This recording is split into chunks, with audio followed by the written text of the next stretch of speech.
This is everything that I read in the month of April. I am a longtime reader. I've been reading my whole life. I always feel like Sarah Jessica Parker in Girls Just Want to Have Fun when she's standing at the front of the classroom. I love to read.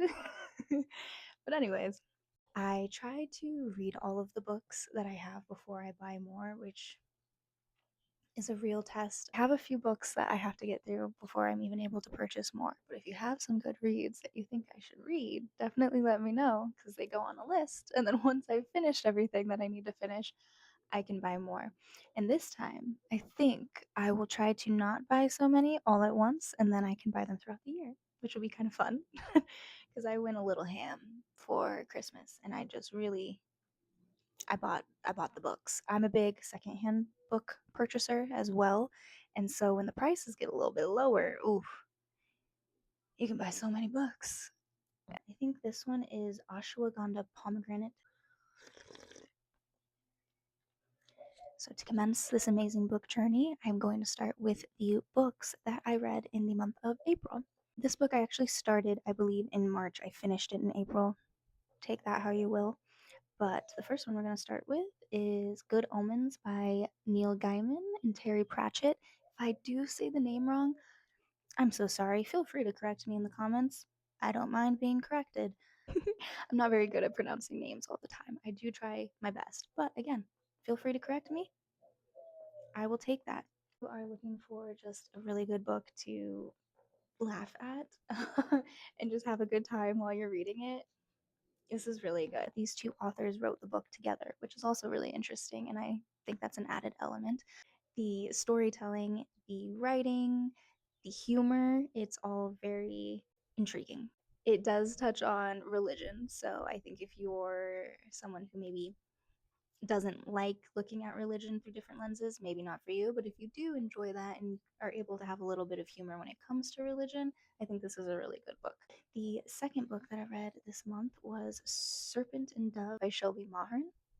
This goes into the romantasy genre. This was good. This was really good. I think if you're interested in witch topics, witchy things, definitely on your must read. This one I believe is a enemies to lovers. That is the trope in here. This one I did buy the whole trilogy. Witch meets a witch hunter, circumstances happen, they end up having to get married, and then it's just a little bit about like their journey, her navigating that space, him navigating her. I'm just kidding.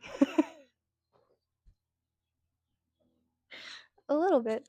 If you're looking for something that's just a fun read, an easy read that you can pick up and kind of not put down, definitely a good one for that. The next book I read in April was The Silence of the Girls by Pat Barker. This goes into Greek mythology, and this one particularly is about retelling of one of the more classic stories that we know from the Iliad, Greek and Trojan War. It's told from a woman's point of view who was a pivotal character. I will say be prepared to cry, especially if you're very emotionally attached to your reads. It's difficult at times, and I think that all Greek mythology can be a little difficult at times, especially when it's being told from a woman's point of view. But there's a lot of, I get goosebumps, but there's a lot of themes in here that I feel like are touching, heartwarming, and kind of the darkest of ways. And it does encourage, the hope, and it encourages that keep going no matter what kind of mentality. So if you're looking for that, this is a really good one. The next one that I read was The Night Tiger by Yingzi Chu. There's a few main characters in this book, and it's told from different perspectives. And it's one of those books where it all kind of comes together at the end, which I really, really enjoy those. It is about kind of hidden, tumultuous romance that is holding hands with a mystery, slightly detective adventure novel. There's a lot of different cultural references in here that I believe the author did really well in describing in a way that felt at one with the piece itself. And I appreciate that.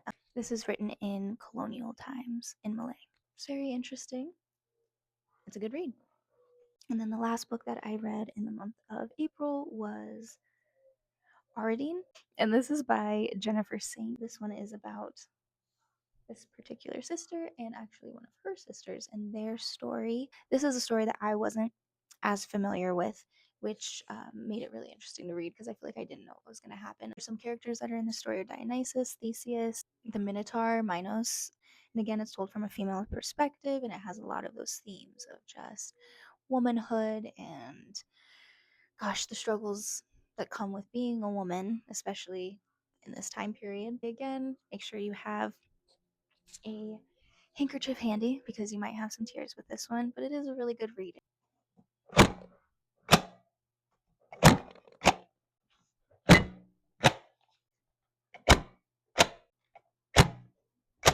This was a very successful April month of reads. My favorite read of this month was Good Omens.